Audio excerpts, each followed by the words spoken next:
Assalamualaikum warahmatullahi wabarakatuh.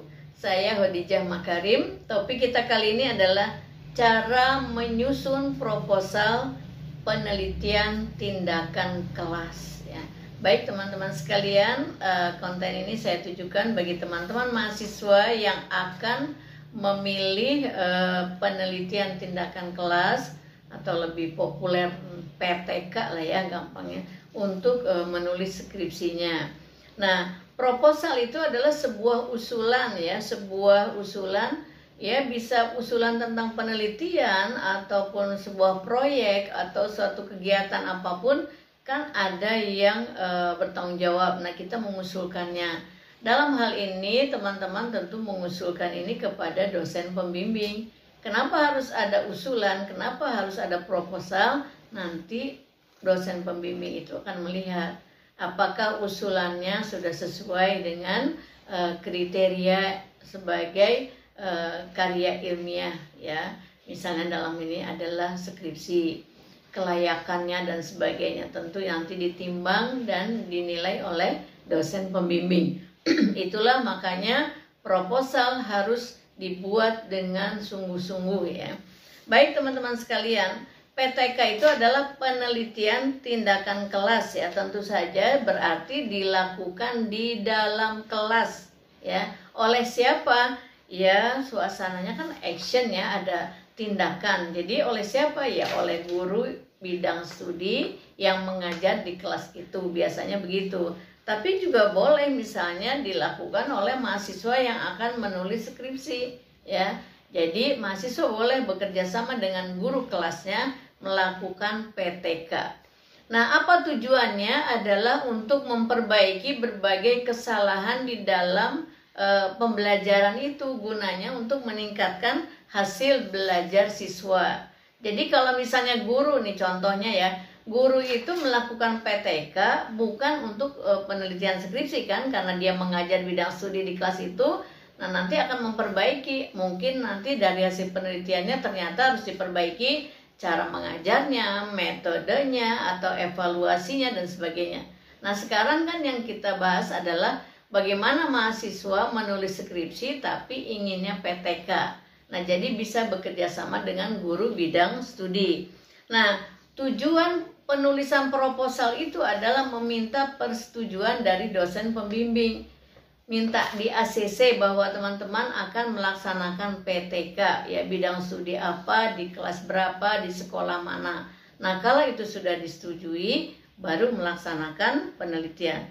Nah, baik teman-teman sekalian, sekarang kalau kita lihat proposal PTK itu ada yang 3 bab, ada yang 4 bab dibuatnya, tergantung dari pedoman yang dikeluarkan dari kampus teman-teman masing-masing ya. Jadi ikuti itu. Yang kita lihat sekarang kalau yang 3 bab, yang pertama berarti bab 1 pendahuluan, yang kedua bab 2 yaitu teori, apalah namanya, bisa tinjauan pustaka, bisa kajian teoritis dan sebagainya, tergantung tadi ya pedomannya. Kemudian yang bab ketiga adalah metodologi penelitian ya, jabarkan di bab 3 itu.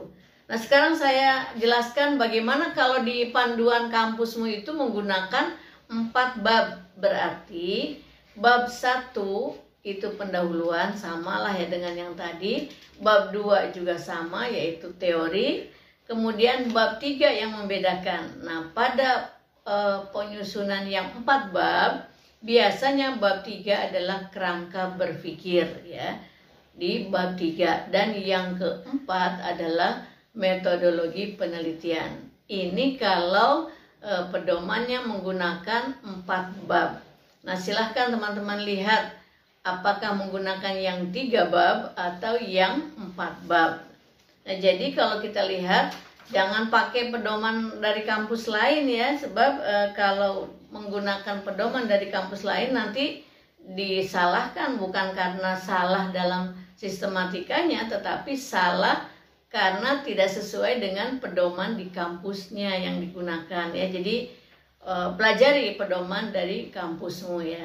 Nah, sekarang kita lihat, kita jabarkan apa yang harus ada di bab 1. harus ada yang di bab 1 adalah pertama latar belakang masalah, ya, kemudian identifikasi masalah, kemukakan apa masalah yang ada di kelas itu, kemudian perumusan masalah, ya, tujuan penelitian, kegunaan dan manfaat penelitian dari penelitian tindakan kelas tersebut. Kemudian di bab 2 itu kerangka teori, ya, sampaikan kajian teoritis itu atau tinjauan pustaka itu dengan sesuai panduan masing-masing. Jangan lupa mana yang grand teorinya, mana yang middle teori, dan mana yang mikro teori, ya. Ini sudah ada videonya tentang grand, middle, dan mikro teori.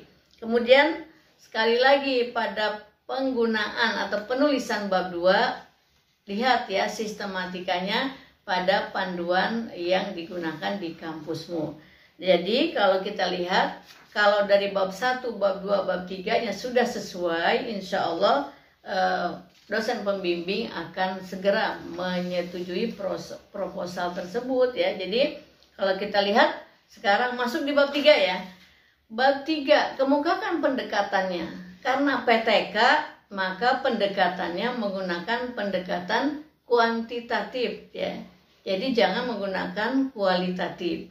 Kemudian metode penelitiannya, pilih yang tepat, teknik penelitiannya juga begitu, pilih yang tepat. Kemudian jelaskan prosedur penelitiannya. Prosedur itu adalah tahapan yang dilalui di dalam menyelenggarakan penelitian tindakan kelas itu apa saja. Tulis di situ secara detail sehingga nanti dosen pembimbing bisa membacanya. Oh, ini loh tahapan yang akan dilaluinya, ya. Jadi jangan menggunakan tahapan garis besar, tapi harus secara mendetail dijelaskan di bab 3.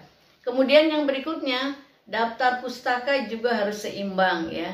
Dari buku teks, ya, kemudian dari literatur baik berbahasa Indonesia maupun bahasa asing, kemudian dari jurnal dan hasil-hasil penelitian yang relevan dengan penelitian tindakan kelas yang kamu pilih, bidang studinya apa, ya. Jadi masukkan juga buku-buku bidang studi yang terkait dengan penelitian tindakan kelas tersebut.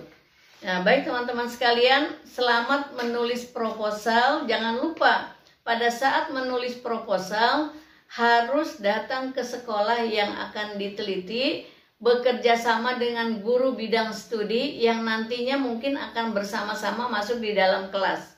Ada mahasiswa tanya, bagaimana kalau yang mengajarnya guru bidang studi? Nah, pada saat kesempatan teman-teman akan meneliti, saran saya lebih baik teman-teman mahasiswa sendiri yang mengajar. Karena kalau hanya mengobservasi nanti judulnya lain lagi, ya. Bukan PTK, tapi nanti adalah judul lain, berarti menilai, ya. Itu menilai guru yang mengajar.